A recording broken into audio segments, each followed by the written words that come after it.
First of all, when I was shuffling the spread, what I had for you was I see this woman. She's wearing this Victorian dress. She looks like almost like a governess, somebody that takes care of the household, takes care of the kids, and keep the mansion, the estate running. She's I believe she's a mother, but she looks more like a governess. Like she's a little bit cold, a little bit distant, and she has her kind of finger wagging, like she's scolding somebody. And then on the ground, you see this little girl. She's probably like 5 years old. She's holding a doll, and there are broken, like two broken plates on the ground. And it seems like she was scolding at the little girl because the girl probably broke those plates from the image that I saw.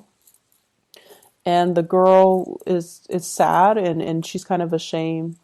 And she did a little curtsy. She, bent down and kind of distracts the governess by spreading her dress and doing a little curtsy and then smiling.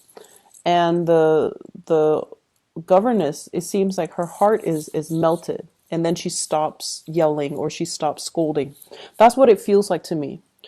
And so in alignment with this reading, I feel like the cards are corroborating the same theme.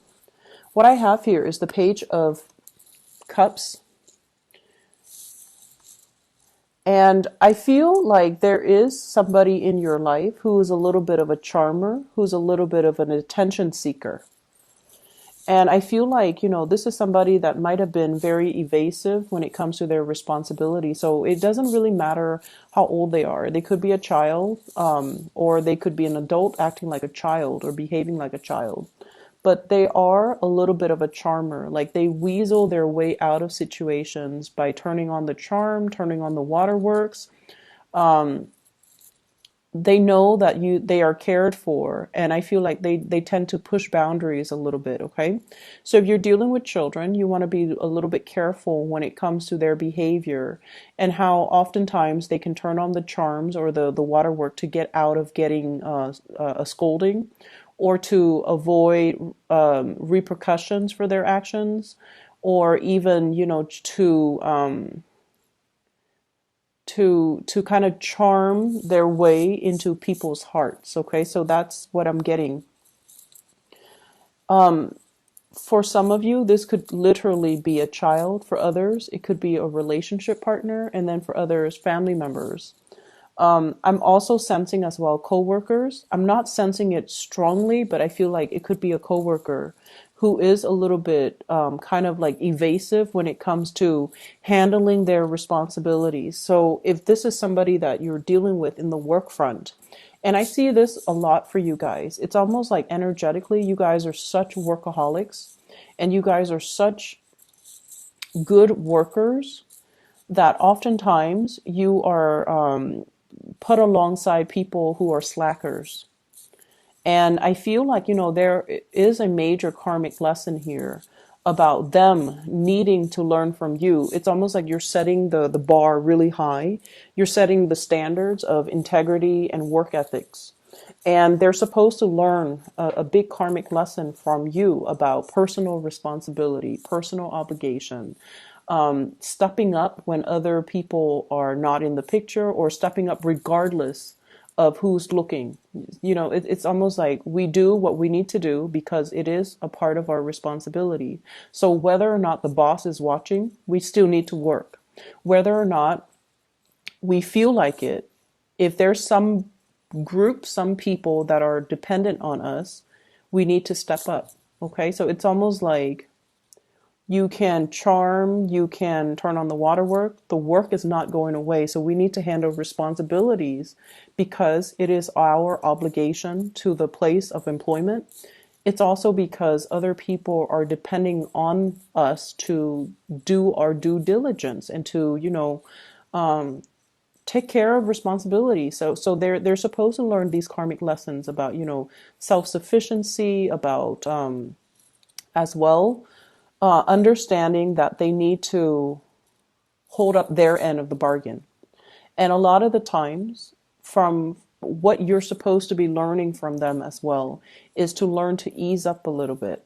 Is to learn to, delegate responsibilities, and also to learn to set boundaries so that responsibilities are not dumped upon you, because these are opportunistic types of people. And when they sense that you're very, very kind, and when they sense that you're able to, that you're doing things like above and beyond your scope of responsibilities, they like to dump responsibilities on you. So I feel like there is a karmic lesson needing to be learned from both parties in the work environment. Okay.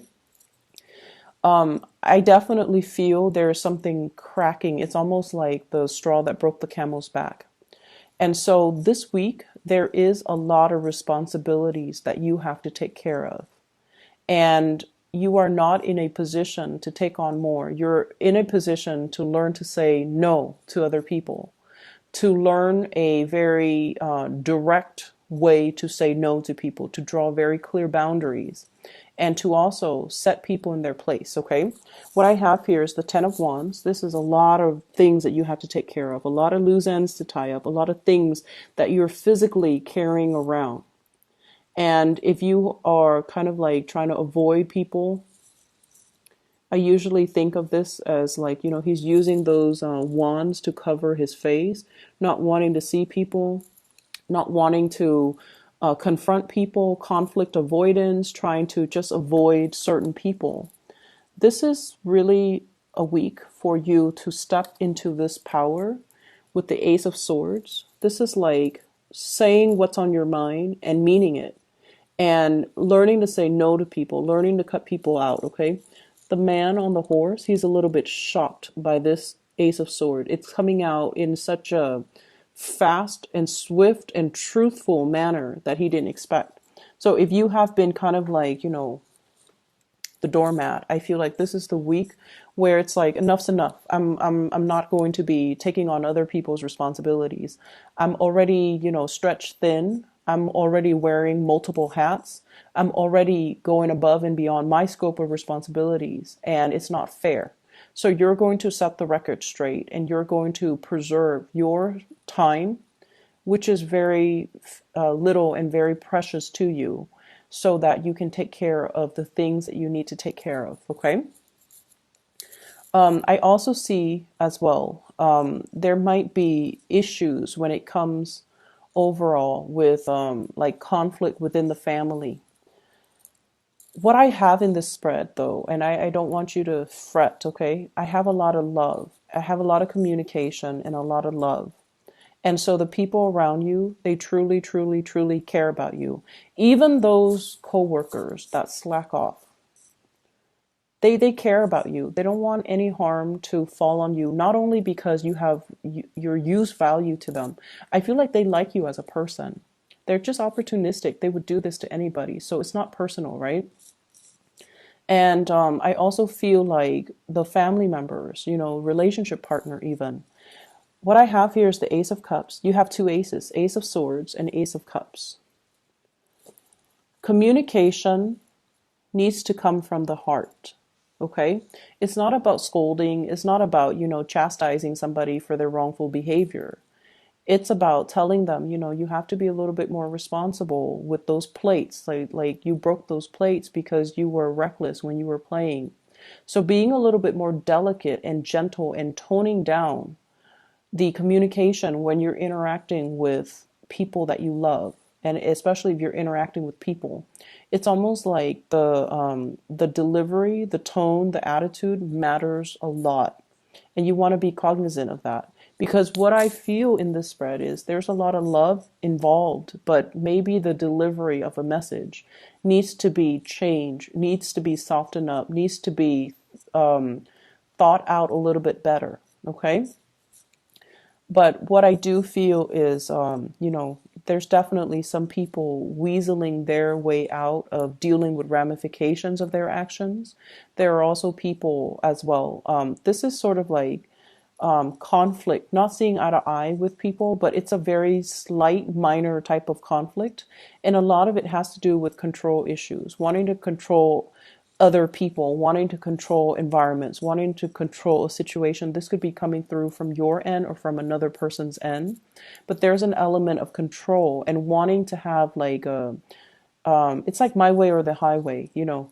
It's almost like it's not so much about the broken plates because, you know, the image that I saw was a child. Children are going to be children.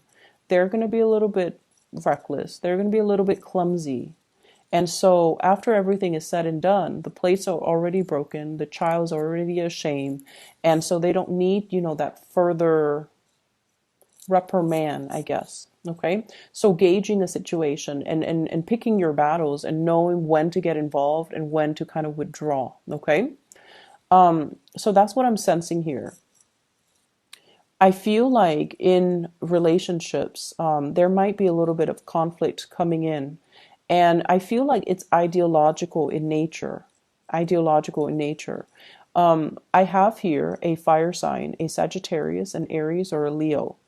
And I also have a Taurus person in the picture as well. So what I feel here is if you are in a relationship with any of those signs, there's definitely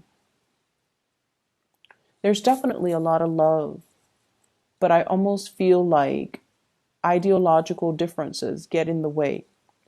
And what we have to try to remember is just because someone doesn't see things the way that we see things, it should not. So if it's just on the ideological viewpoint, if someone doesn't see things the way that you see things, it shouldn't diminish, you know, your love for them or their love for you. If someone rejects your idea, they're rejecting your idea. They're not rejecting you. If someone doesn't do what you ask them to do, it has nothing to do with you. It has everything to do with them and where they're at and the way they see a situation.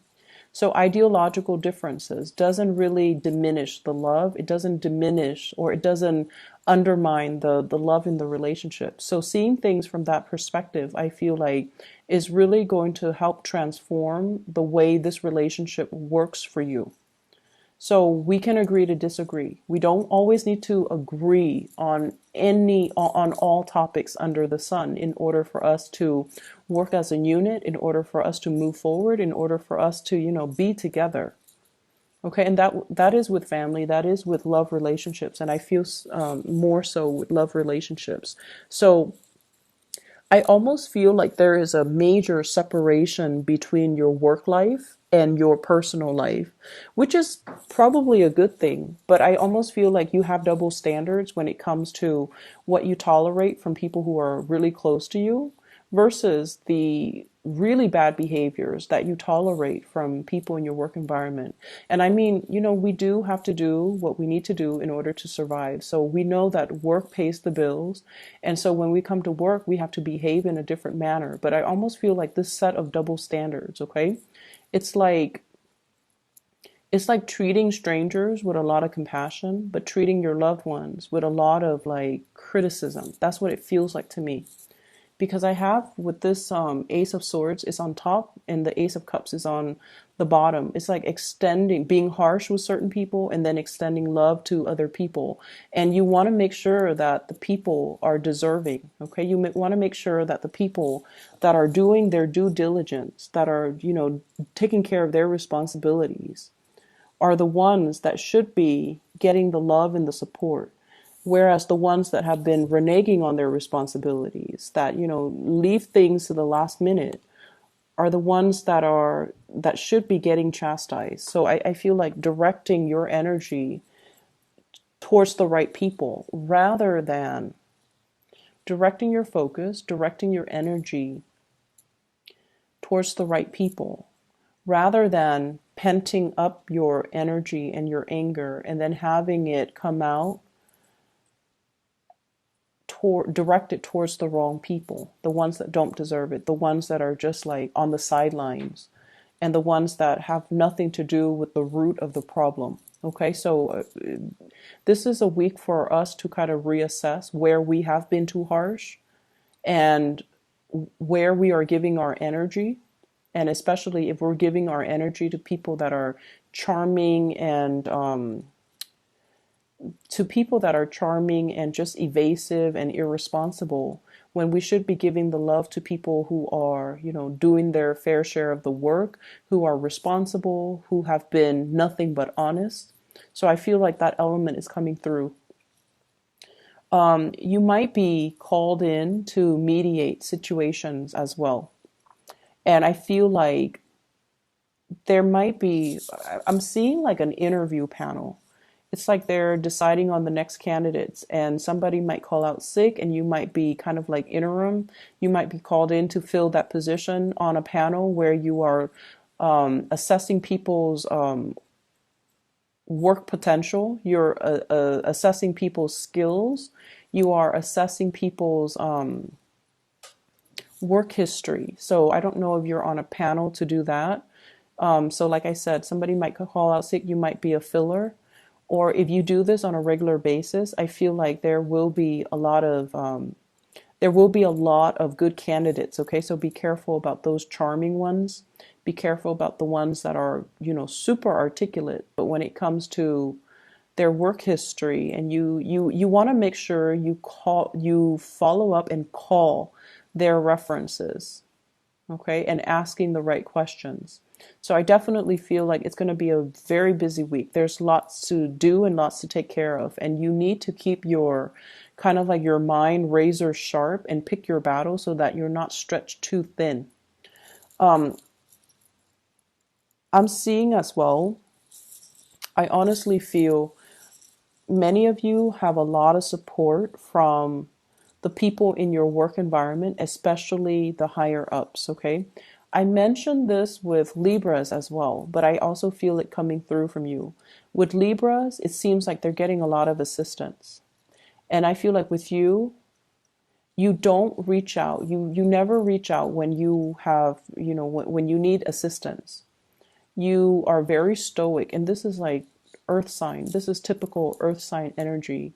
You, Taurus, Capricorn, you guys are very stoic. You guys are self-sufficient, and you pride yourself, especially you and the Capricorn.